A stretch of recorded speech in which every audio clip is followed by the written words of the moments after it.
Friends, शांति, containment.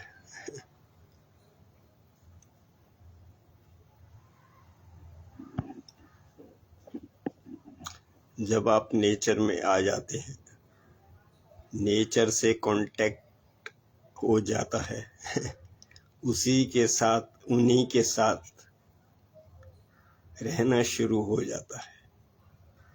एक तालमेल होता है आपस में,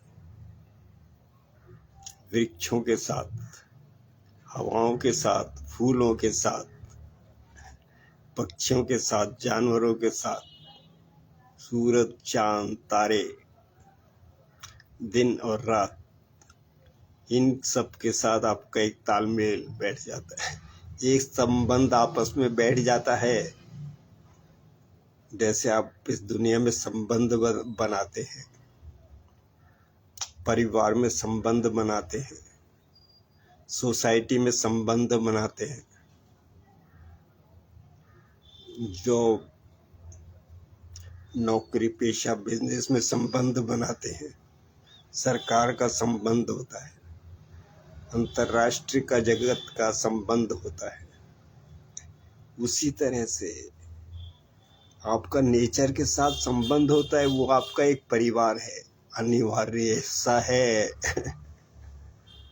पेड़ों के साथ आपका संबंध बहुत मीठा है,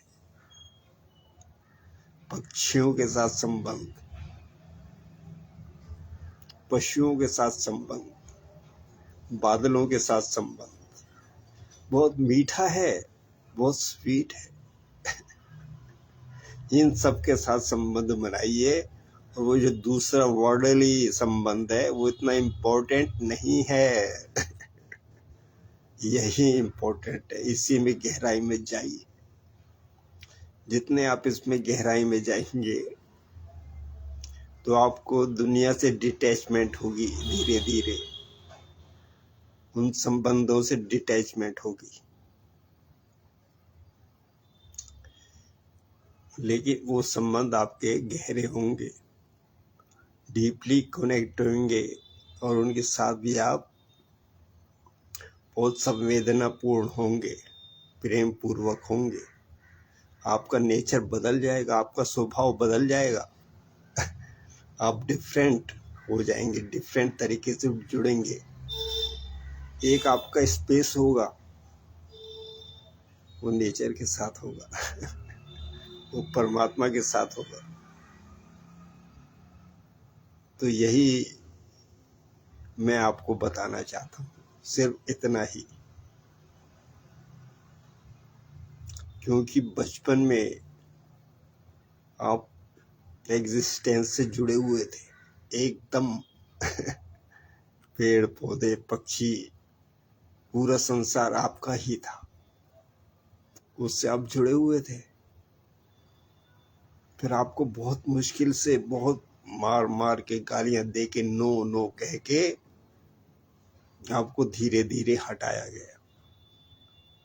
और एक दिन आप बिल्कुल हट गए, बिल्कुल संसारिक हो गए एकदम। और फिर दुखों का जिम्मेदारियों का, फेलियर का, ये सारा बोझ आपके ऊपर लदता रहा।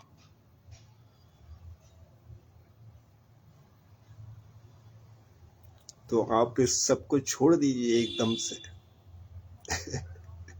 और वापस टर्न ले लीजिए एकदम से और दोबारा से नेचर में जुड़ जाइए। किसी चीज की परवाह मत कीजिए। आपको 2 रोटी, बस इतना ही बहुत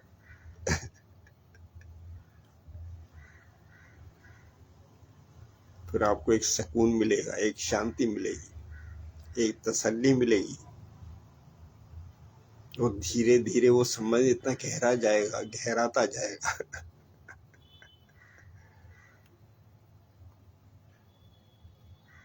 यही सबसे बड़ी दौलत है।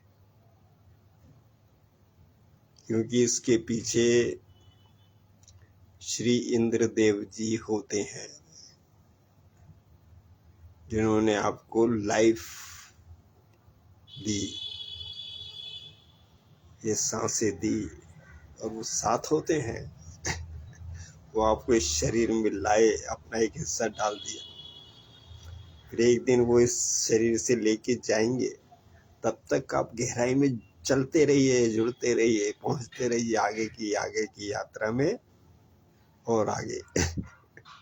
फिर एक दिन वो लेके जाएंगे, लेकिन वो यात्रा फिर भी चलती रहेगी, ऐसा थोड़ी है वो यात्रा रुकेगी, उसके बाद भी यात्रा चलती रहेगी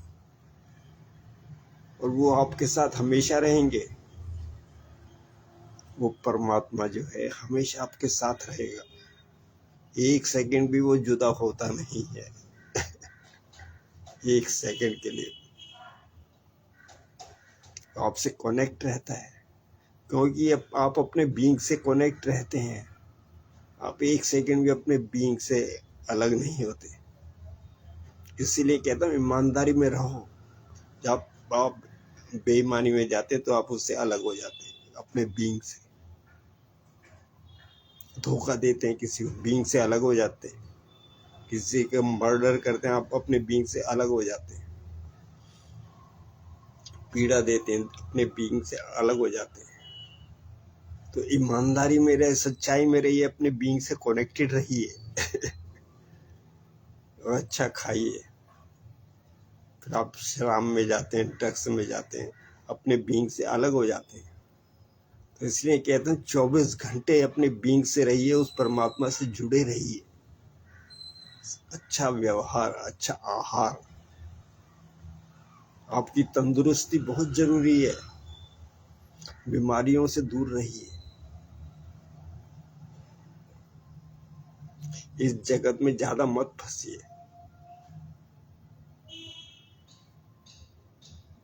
इस जगत में कोई सच्चाई नहीं है। आप सोचते हैं कि सच्चाई, इस जगत में कोई सच्चाई नहीं है। सच्चाई वही है, परमात्मा। परमात्मा तत्व खुद सच्चाई है।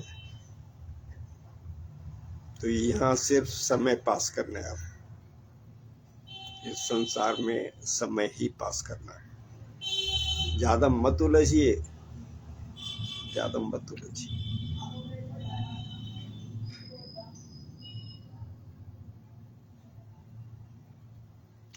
हे श्री कृष्ण, हे श्री कृष्ण, हे श्री कृष्ण, कृष्ण कृष्ण हरि हरि, हरे राम राम राम हरे हरे, हरे कृष्ण। जय मधुसूदन। हे प्रभु, हे अमृत, जय हो। वो सत्य है, जो परमात्मा है, वो इंद्रदेव है, आपके बहुत नजदीक है। आप जुड़े रहिए, सच्चाई में चलते रहिए।